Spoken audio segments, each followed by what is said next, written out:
Hi friends, ಹೇಗಿದ್ದೀರಾ? ನೀವು ನನ್ನ ಚಾನಲ್ ನೋಡ್ತಾ ಇರೋದಕ್ಕೆ ನಿಮ್ಮೆಲ್ಲರಿಗೂ ಧನ್ಯವಾದಗಳು. ನಾನಿವತ್ತು ರೈಸ್ ಐಟಮ್ ಮಾಡೋದು ತೋರಿಸ್ತೀನಿ. ಒಂದೇ ಇದರಲ್ಲಿ 2 ರೀತಿ ಐಟಮ್ ಮಾಡೋದು ತೋರಿಸ್ತಾ ಇದ್ದೀನಿ. ಹೇಗೆ ಮಾಡೋದು ಅಂತ ಹೇಳ್ತೀನಿ.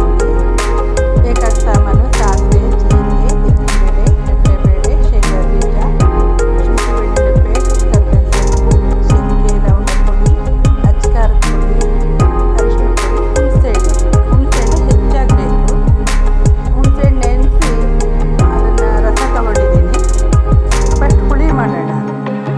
ಒಂದು ಚಿಕ್ಕ ಡಬ್ಬಿ ತಗೊಂಡು ಅದಕ್ಕೊಂದು 3 ಸ್ಪೂನ್ ಆಯಿಲ್ ಹಾಕಿದ್ದೀನಿ. ಸ್ವಲ್ಪ ಬಿಸಿ ಆಗುತ್ತೆ. ಜೀರಿಗೆ, ಸಾಸಿವೆ,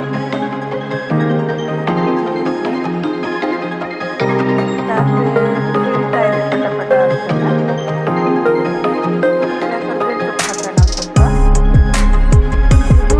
ಹುಣಸೆ ಹುಳಿ ಮಾಡ್ತಾ ಇರೋದು ಇವಾಗ. ಶುಂಠಿ ಬೆಳ್ಳುಳ್ಳಿ ಪೇಸ್ಟ್ ಹಾಕ್ತಾ ಇದ್ದೀನಿ. ಸ್ವಲ್ಪ ಚೆನ್ನಾಗಿ ಜಜ್ಕೊಂಡಿದ್ದೀನಿ. ಪೇಸ್ಟ್ ಆಗಿಲ್ಲ, ಸರಿಯಾಗಿ ಜಜ್ಕೊಂಡಿರೋದು. ಈಗ ನಾನು ಹುಣಸೆ ಹುಳಿ ತಗೊಂಡಿದ್ದೀನಿ ರಸನ, ಅದನ್ನ ಹಾಕಿ ಮಾಡ್ತಾ ಇದ್ದೀನಿ.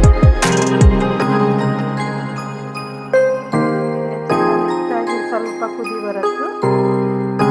ನಾನು ಚಕ್ಕೆ, ಲವಂಗ, 1-2 ಇಂಚಷ್ಟು ಚಕ್ಕೆ, 4 ಲವಂಗ ತಗೊಂಡು ಪುಡಿ ಮಾಡ್ಕೊಂಡಿದ್ದೀನಿ.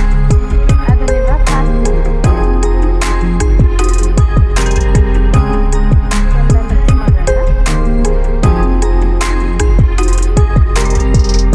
ಸ್ಮೆಲ್ ಬರ್ತಾ ಇದೆ ಚಕ್ಕೆ ಲವಂಗದ ಪುಡಿದು. ಈಗ ಉಪ್ಪು ಹಾಕೋಣ. ಇದಕ್ಕೂ ಸ್ವಲ್ಪ ಜಾಸ್ತಿನೇ ಉಪ್ಪು ಬೇಕು, ಅದನ್ನು ಮಿಕ್ಸ್ ಮಾಡೋದ್ರಿಂದ. ಒಂದು ವೇಳೆ ಉಪ್ಪು ಕಡಿಮೆ ಆದರೂ ನಾವು ಅನ್ನಕ್ಕೆ ಹಾಕಿ ಮಿಕ್ಸ್ ಮಾಡ್ಬೇಕಾದ್ರೆ ಎಕ್ಸ್ಟ್ರಾ ಉಪ್ಪು ಹಾಕೊಂಡು ನೋಡ್ಬೋದು, ಟೇಸ್ಟ್ ನೋಡ್ಕೊಂಡು. ಇದು ಹುಳಿ ರೆಡಿ ಆಗಿದೆ. ಇದ್ರ ಮೇಲೆ ಕುದಿತಾ ಇರಲಿ ಇದು. ಇನ್ನು ನಮಗೆ ಇದರಲ್ಲಿ ಇನ್ನೊಂದು ಪಾತ್ರೆ ತಗೊಳ್ಳೋಣ. ಇದಕ್ಕೆ ಆಯಿಲ್ ಜಾಸ್ತಿ ಬೇಕು, ಒಂದು 50 ಗ್ರಾಮ್ ಬೇಕು ಇದಕ್ಕೆ.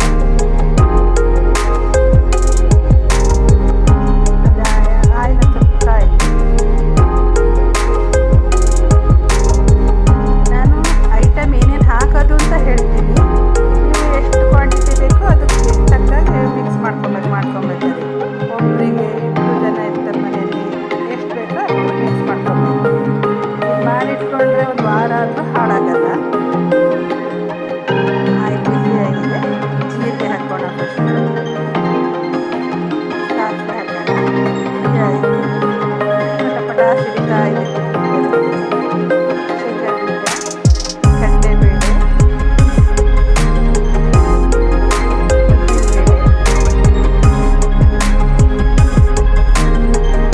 ಬ್ರೌನ್ ಕಲರ್ ಬರೋವರೆಗೆ ಸ್ವಲ್ಪ ಆಯಿಲ್ ಬಿಸಿನೇ ಇರಬೇಕು. ಹುಳಿ ಕುದಿತಾ ಇದೆ. ಘಮ ಅಂತಿದೆ. ಚೆನ್ನಾಗಿ ಕುದಿಬೇಕು, ಸ್ವಲ್ಪ ಗಟ್ಟಿ ಆಗೋವರೆಗೂ. ಶೇಂಗಾ ಬೀಜ ಅದು ಬ್ರೌನ್ ಕಲರ್ ಬರ್ತಾ ಇದೆ. ಜೀರಿಗೆ ಇವಾಗ ಹಾಕ್ತಿದ್ರೆ, ಇದು ಮುಂಚೆ ಹಾಕಿದರೆ ಸೀದ್ ಬಿಡುತ್ತೆ.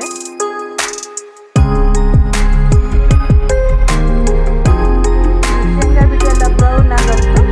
ಕರಿಬೇವು ಸೊಪ್ಪು ಹಾಕಿ ಗ್ಯಾಸ್ ಆಫ್ ಮಾಡ್ಕೊಂಡ್ಬಿಡ್ತೀನಿ. ಕುದಿಬೇಕಾದ್ರೆ ಖಾರ ಪುಡಿ ಹಾಕಿದ್ರೆ ಸೀದ್ ಬಿಡುತ್ತೆ. ಹಂಗಾಗಿ ಗ್ಯಾಸ್ ಆಫ್ ಮಾಡಿ ಖಾರ ಪುಡಿ ಹಾಕ್ತಾ ಇದ್ದೀನಿ. ಎಣ್ಣೆ ಬಿಸಿ ಇರುತ್ತಲ್ಲ, ಇಷ್ಟೇ ಸಾಕಿದೆ.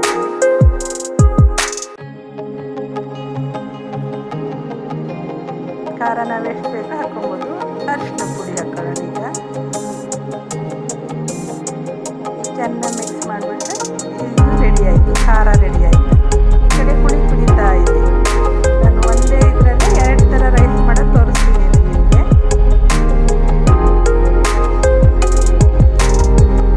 ಆಫ್ ಆಯಿತು. ಹುಳಿ ಎಲ್ಲ ರೆಡಿ ಆಯಿತು. ಫಸ್ಟ್ ನಿಮಗೆ ಹುಳಿ ಗುತ್ತಿ ಮಾಡೋದು ತೋರಿಸ್ತೀನಿ. ಹುಳಿ ಕುದಿಸ್ಕೊಂಡಿದ್ದೀನಲ್ಲ, ಅದ್ರದ್ದು ಗುತ್ತಿ ಮಾಡೋದೀಗ. ಹುಣಸೆ ಹುಳಿ ಗುತ್ತಿ. ಇದು ಹಾಳಾಗಲ್ಲ ಫ್ರೆಂಡ್ಸ್. ನಾವೆಲ್ಲರೂ ಹೊರ ಪಿಕ್ನಿಕ್ ಹೋಗ್ಬೇಕಾದ್ರೆ ಎಲ್ಲ ತಗೊಂಡು ಹೋಗ್ಬೋದು, ಹಾಳಾಗಲ್ಲ, ಚೆನ್ನಾಗಿರುತ್ತೆ. ಚೆನ್ನಾಗಿ ಮಿಕ್ಸ್ ಮಾಡಿ ಟೇಸ್ಟ್ ನೋಡಬೇಕು. ಕಡಿಮೆ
ಹಂಗಾಗಿ ಬಾಕ್ಸಲ್ಲಿ ಹಾಕಿಟ್ಕೊಂಡ್ರು ಸ್ಮೆಲ್ ಬರೋಲ್ಲ, ಈರುಳ್ಳಿ ಸ್ಮೆಲ್ಲು.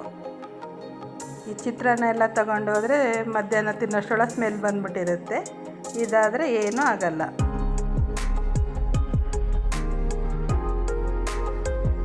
ನಾವೇನೇ ರೈಸ್ ಐಟಮ್ ಮಿಕ್ಸ್ ಮಾಡ್ಬೇಕಾದ್ರೂ ಹಿಂಗೆ ಇದು ಮಾಡಬಾರ್ದು ಫ್ರೆಂಡ್ಸ್. ಇವಾಗ ನೋಡಿ ನಾನು ಮಾಡ್ತಾಯಿದ್ದೀನಲ್ಲ, ಹಿಂಗೆ ಮಾಡಿದರೆ ಅಗಳು ಕಟ್ಟಾಗಲ್ಲ. ನಾವು ಕೊಯ್ದಂಗೆ ಇದು ಮಾಡಿದರೆ ಅಗಳೆಲ್ಲ ಪೀಸ್ ಆಗ್ಬಿಡುತ್ತದು. ಈಗ ಇಲ್ಲಿ ಮಿಕ್ಸ್ ಮಾಡಿ ಇಟ್ಕೊಂಡಿರೋದು ಹುಳಿ ಬುತ್ತಿ ಉಂಡೆ ಕಟ್ತಾ ಇದ್ದೀನಿ.